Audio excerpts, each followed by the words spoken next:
This week's blue light hotspot is South Africa.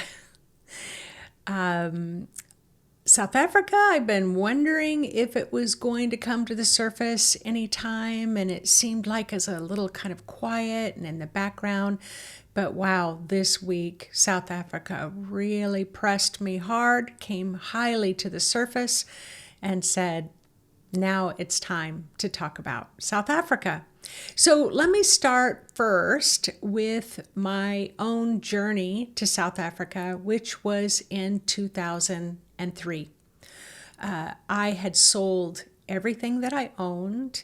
Yvonne had sold her home and everything that she owned. And the two of us stepped on a plane, flew to South Africa, where we lived there for the next year.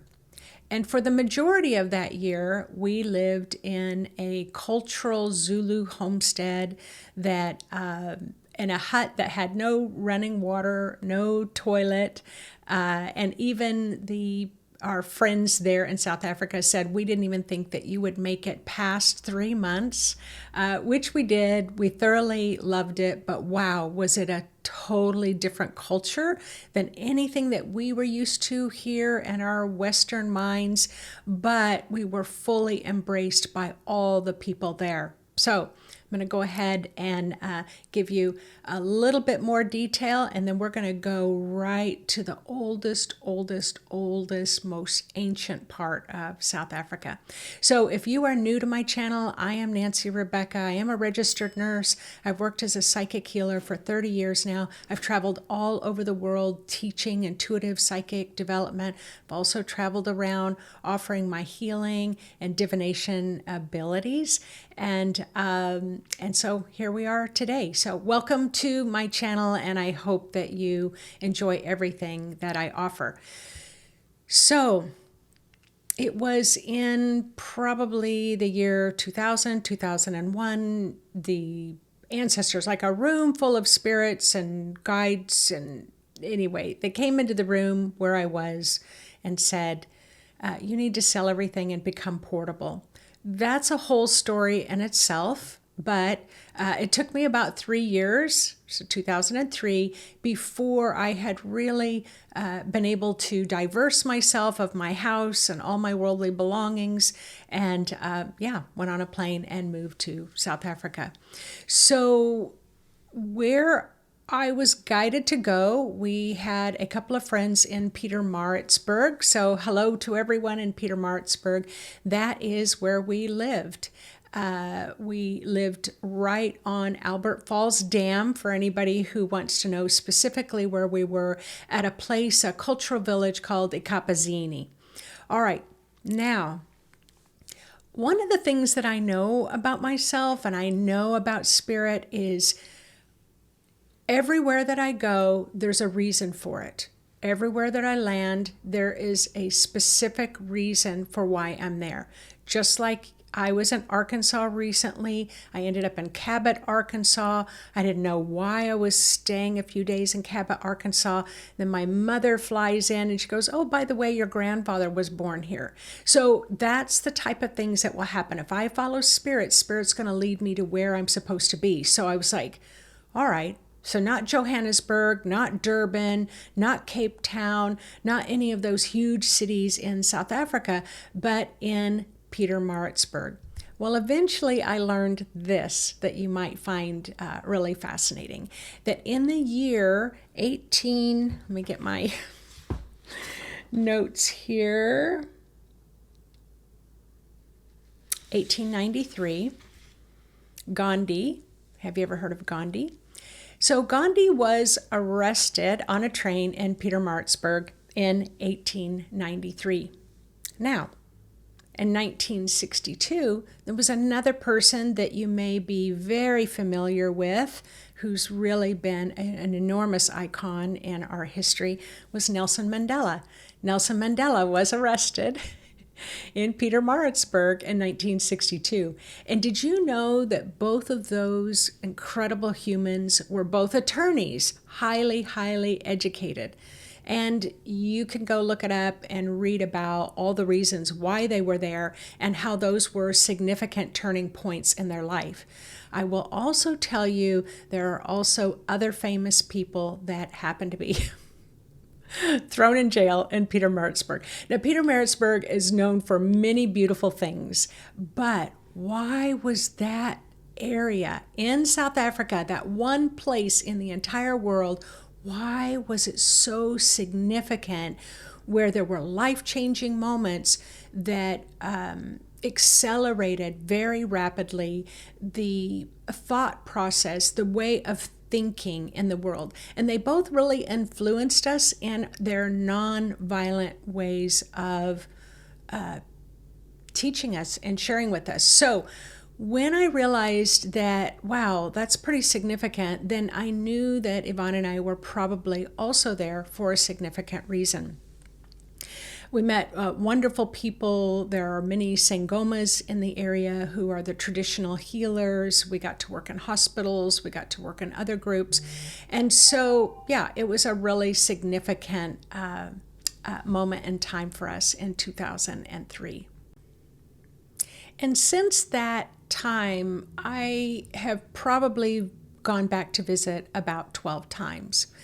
Now, the other thing that I wanted to share was in the Sangoma culture, so there are many cultures in South Africa that do have Sangomas. They may call them by a different name, which are the traditional medicine people. And many of them do what's called a bones divination ability, where you use, shells and seeds and stones and trinkets, and some are actual bones, where they can have almost 100 pieces in that bone set. And when they do what's called throwing the bones, they can divine through the ancestors information for you and can provide guidance or health guidance. And so those were always historically known as the traditional doctors, because being able to have access to a medical doctor is not always possible still to this day. So the reason why I share that is because when I lived there in 2003, I went to have a bones divination session with some Sangomas there, who then informed me, which I did not understand, that the ancestors were calling me. Now, I'm going to share this because this is going to weave throughout this blue light hotspot in South Africa. Well, first of all, I didn't know what an ancestor really was. I didn't really understand it. I didn't understand what it was like to be called. What does that mean? I'm called. And it was like, oh, that's nice. All right. Do you want to, it's probably time for me to go to lunch now. Like, it just was very insignificant. I suppose I can put it that way. But this is what happened, is like every time I went back to South Africa, I would be told again and again and again by the Sangomas that I was being called by the ancestors. The ancestors were calling me. The ancestors were surrounding me. They were communicating to me and speaking to me. Yet, however, and I'm sure many of you can understand this, I wasn't getting that. I'm like, all right, okay, I don't really understand what they're saying. I'm not sure that that's really my cup of tea. And again, I would go home repeatedly. Well, this is a whole story that I could share on a whole other video. But what I will say is that as the ancestors called, it was this rapid succession of messages that came through. They reached me all the way here in the United States with leaving red and white beads everywhere. So you'll notice the significance of my red and white beads. We don't do beads here in the United States. And so to just randomly see these red and white beads laying next to an eagle's wing or feather, or laying next to silver coins, which are quite significant in that culture as well.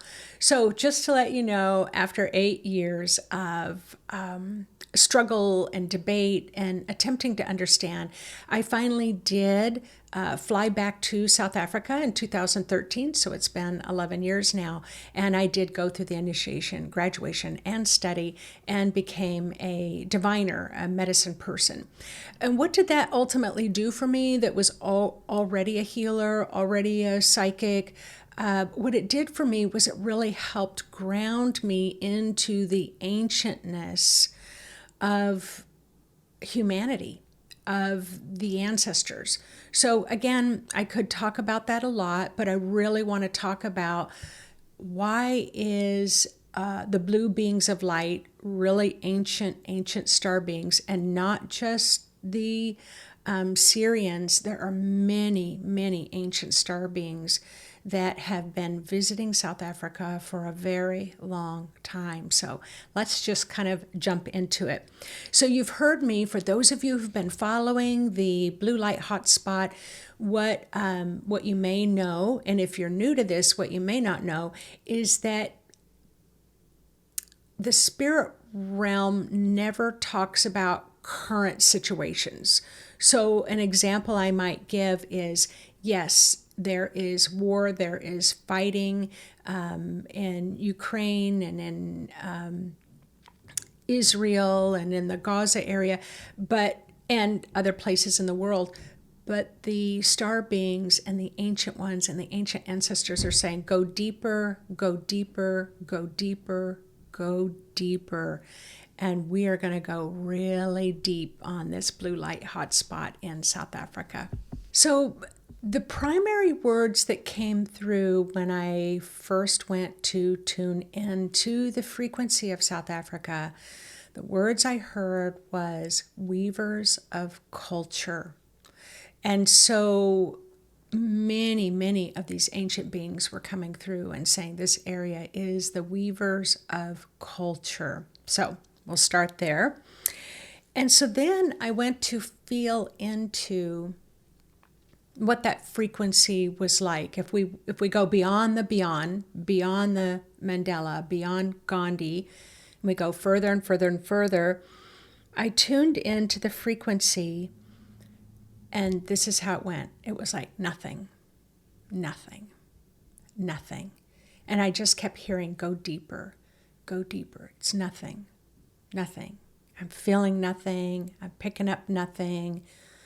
There's nothing. And I just went deeper and deeper and deeper and deeper and older, right? So we're going back in time. But as I went deeper, then there was a point where I hit and I went, oh, wow. It was like suddenly I had been tapping in, and once I kind of broke through whatever frequency membrane that was, there's just this flood of ancient wisdom and knowledge of the ancestors came through, this kind of activating my DNA, my genetics. And I just got goosebumps from the bottom of my feet to the top of my head. So then I wanted to feel. So like feeling like an emotion. And what I felt was this, as if I was cradled in nature. So here I'm, the blue light hotspot. Now I'm feeling cradled in nature. So then I wanted to tune in, what is the sound? Because these are the intuitive senses that we all have. And so when I went to tune into the sound of this blue light hotspot in South Africa, I heard night sounds, winds blowing, and stillness. And so on my piece of paper I wrote, does stillness have a sound? So take that question. Does stillness have a sound?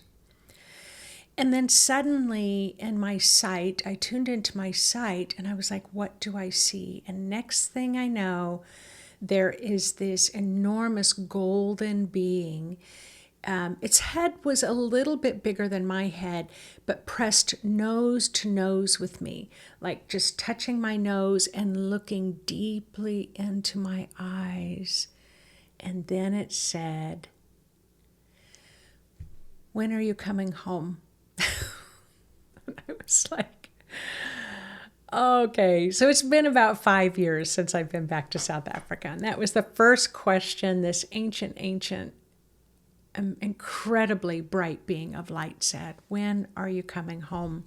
And I said, "Oh, maybe that's why it's taken me a while to tune into South Africa." So I did say, well, we'll talk about that later. It definitely does feel like it's time for me to go back. But then I tuned into my knowingness. So knowingness is an intuitive ability where you just be still and know that I am. We know that line. And it is be still and know what? If I'm sitting still, I know that I'm going to get a new job soon, or be still and I know that I'm going to meet someone. So often we will use our knowingness for normal day-to-day activities. But in this situation, I was still, I tapped into the knowingness, and what I knew was I was complete. I felt totally 100% complete. So then I tuned in, and there was the sense that I was not longing for anything. I wasn't seeking or searching for anything. I wasn't hungry for anything. So kind of tapping into that really deep ancient frequency of South Africa, I felt complete. I felt fully in the present moment, and I just felt all of life was complete. So what I know about the South African people who have these incredible, generous hearts that took care of us in ways that we could not have possibly imagined. So it's a weaver of cultures and the awakener of the ancient ancestors. So for any of you that go to South Africa, and any of you who've traveled with Yvonne and I, when you put your feet on the ground there, you will know that the ancient ones are reawakening within you. What I know about South Africa is it is a country of extremes. So I always say it can be 30 degrees Fahrenheit in the morning, and it can be 90 degrees Fahrenheit in the afternoon. I mean, these are extreme weather patterns because they're very close to Antarctica. And then they're quite the survivors. So they have this t-shirt that you can purchase in South Africa, which I feel like it really explains so much. And it says, in America, you call it Survivor. So that's the show Survivor. In South Africa, we just call it camping. And it's like, they can be hardcore that way, like salt of the earth, tough, but incredibly generous, kind people. So let me just talk to you about the ancientness of South Africa. So just outside of Cape Town, about 300 kilometers outside of Cape Town, is a place there that's called the Blombos Cave. So it's Blombos Cave. And they have found 100,000-year-old inhabitants in the caves in that area. 100,000 years old. In just outside of Johannesburg, which they call the cradle of mankind, they say the universe was formed in 14 billion years ago. The Earth was formed 4.6 billion years ago. Now, don't ask me how people know this. It goes far beyond my capacity to conceptualize this. Life on Earth first formed 3.8 billion years ago, and that's where the journey of South Africa began. South Africa has some of the earliest known dinosaur fossils that are 200 million years old. So I'm just going to give you this concept of how old South Africa is. Africa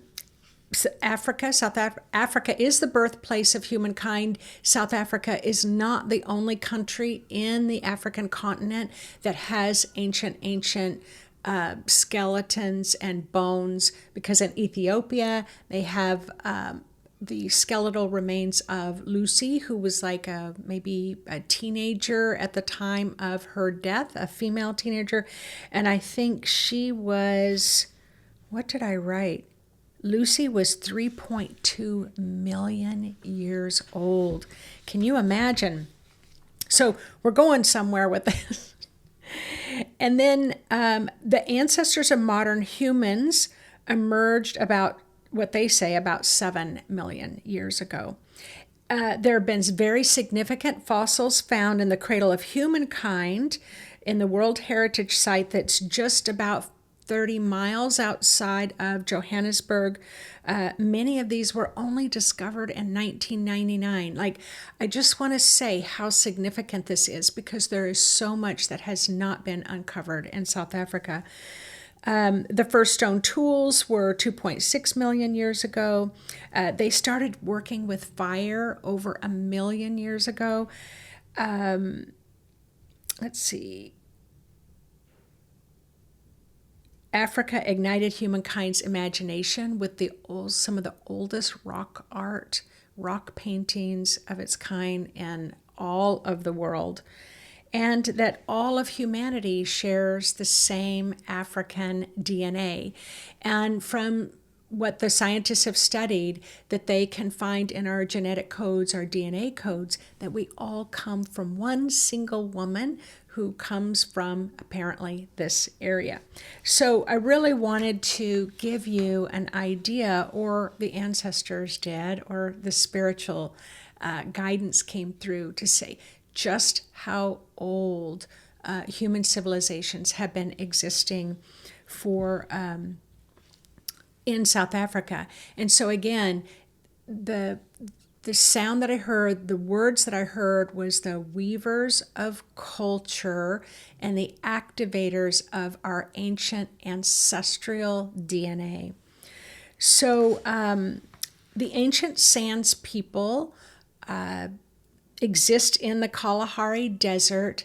They have found bone structures that were 10,000 years old that share the same exact DNA as the Sands people still living in the Kalahari Desert today.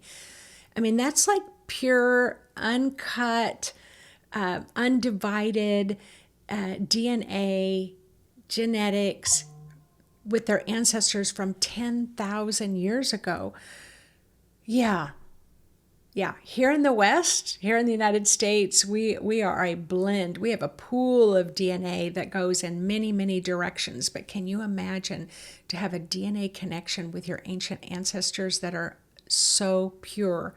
So why do I mention this? Because if you ever put your feet on the ground in South Africa, you are going to know that your ancient ancestors are awakening you.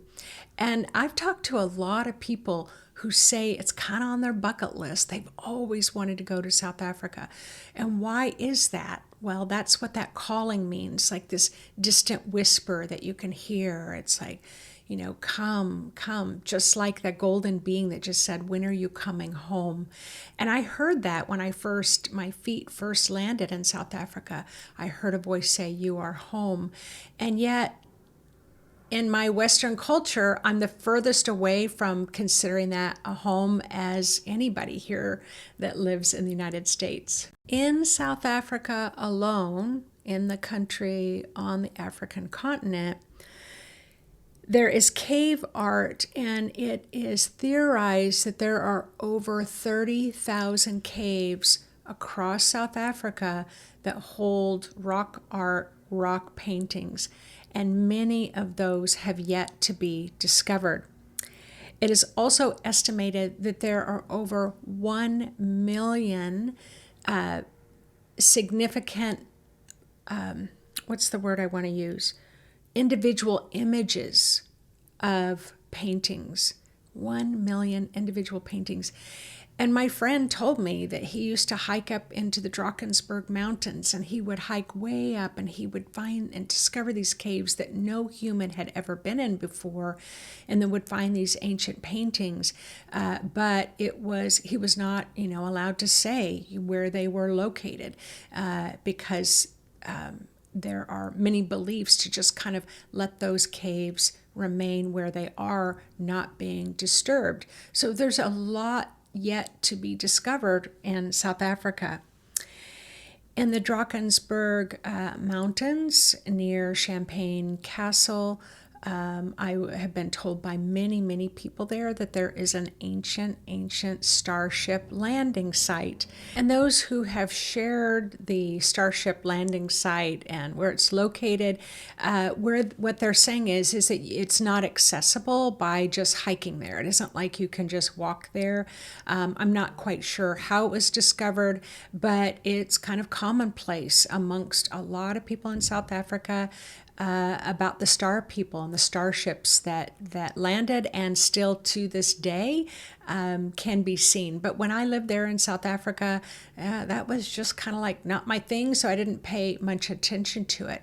The Zulu people, there was this kind of Zulu saying on this sign near an ancient site, and I asked my friend, what does that mean?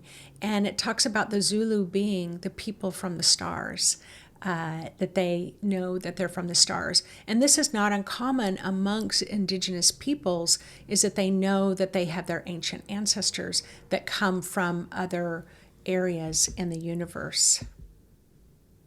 Okay, let's see here. And then giants.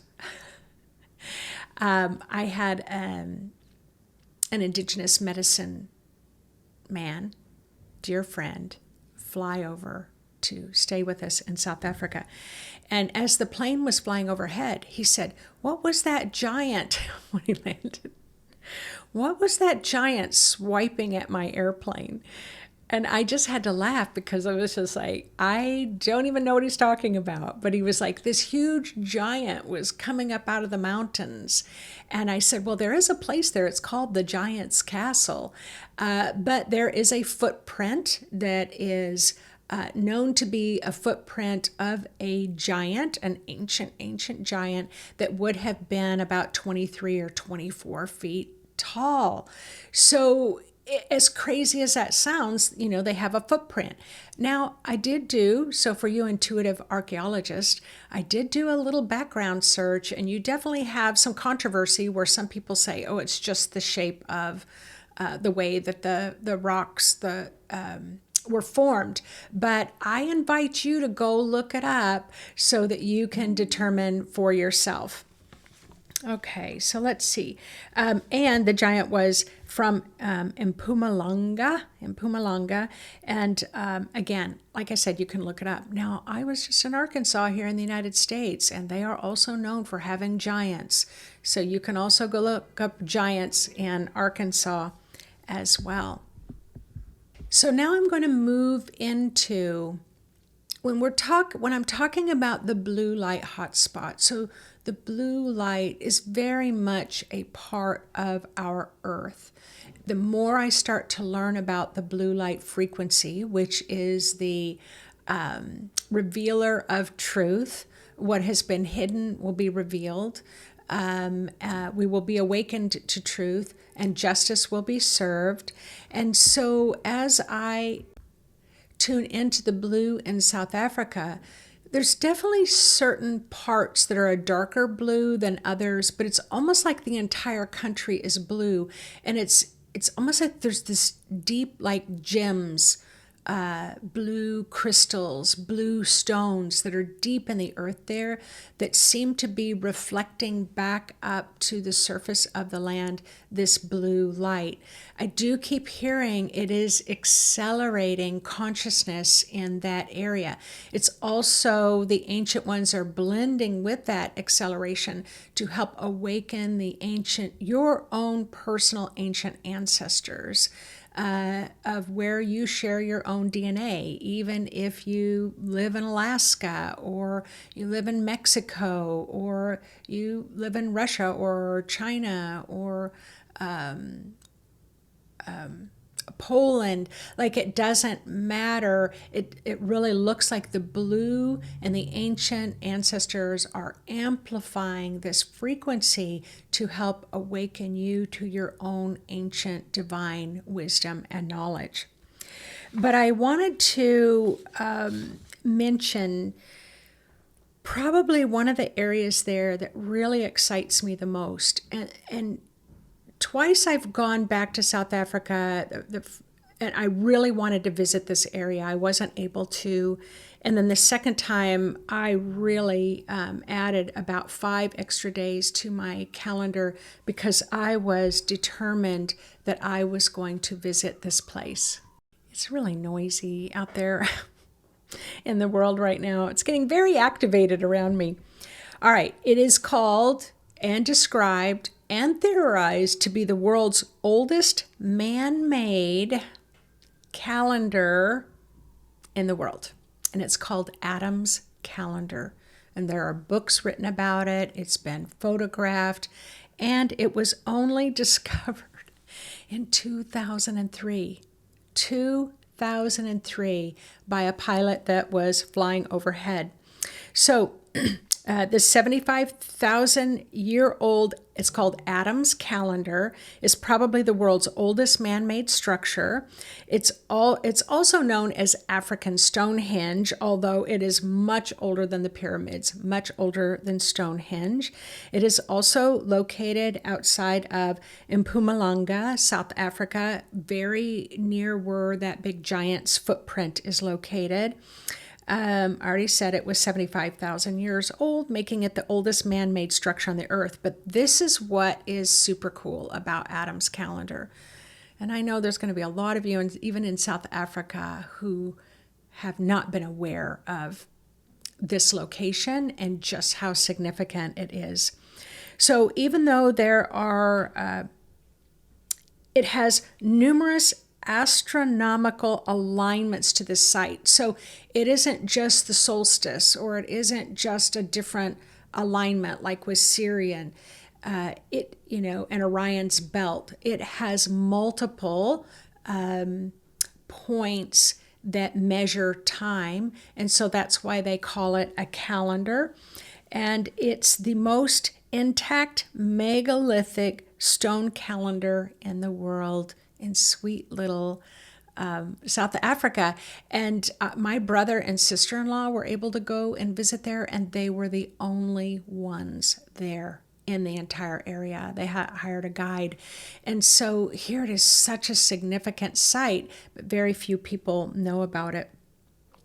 So according to the latest estimations in South Africa, there are at least a minimum of 100,000 stone circles throughout all the mountains of South Africa. So one of the other things that you may or may not be aware of in South Africa is its enormous amount of gold that is under the surface. And as a matter of fact, there is so much gold in South Africa that the whole country can look golden. You know, when you have those sunrises and sunsets, it's like everything has this kind of hue of gold, almost like there's gold flecks in the air. But the other thing that it has is diamonds. So when you're standing on the earth in South Africa, you are being uplifted and illuminated by the frequency, by gold frequency and by diamond frequency. And you know, we just had a big infusion of diamond light coming through just recently with the solar eclipse that we had in 2024. So, yeah. If this is new information to you, I would love to hear about it in the comment section. If you know more about South Africa and its ancientness, I would love it if you would put it in the comment section. I call you my intuitive archaeologist because, you know, we're always stronger together than we ever have been apart. But this is what I'm going to tell you. I have literally, when I step off the plane, and my right foot goes down and my left foot goes down, it is the most grounded place that I have ever experienced in my life. It's also suddenly, it's like the spirit world gets very loud. We've taken groups over there, and they will say suddenly they could feel their son who had passed, or their daughter, or their parents, or their grandparents. They have experience with ancient ancestors. It's just potent, and it is just so powerful. So yeah, I would highly recommend, if anybody ever wanted to go visit there, to go, although the different, going to see the elephants and the giraffes and the warthogs and the rhinos and the crocodiles and the incredible birds and the incredible insects are going out on a safari is incredible. I'm going to tell you, it is much more than that. Even when you connect in with the plant life is incredible. And I know I've made this really long, but I'm going to share one cool thing that I learned about the plants. So the giraffe are really tall, right? And they go amongst, and they'll walk up to a certain tree, and then they'll start munching on the plants, the plant of the tree, the leaves. And what happens is that tree will send a message to the other trees in the area to let it know that the giraffes are coming, so that they can shut down their leaves and shut down their scent, their fragrance, so the giraffes can't find them. I thought, oh my God, they're so smart. So anyway, there's a lot about South Africa that is yet to be discovered, just like there's a lot about you that is yet to be discovered. Yet we are awakening, the great awakening during this time. We are awakening much more to ourselves than we ever even thought existed. And that's the part that really excites me. And I hope that it excites you too. All right, Blue Light Hotspot, South Africa. Big, huge love, Makos to all my family and my ancestors there. And I do hope to see you again very, very soon in the land of my second home. All right, take care, everyone. Bye-bye.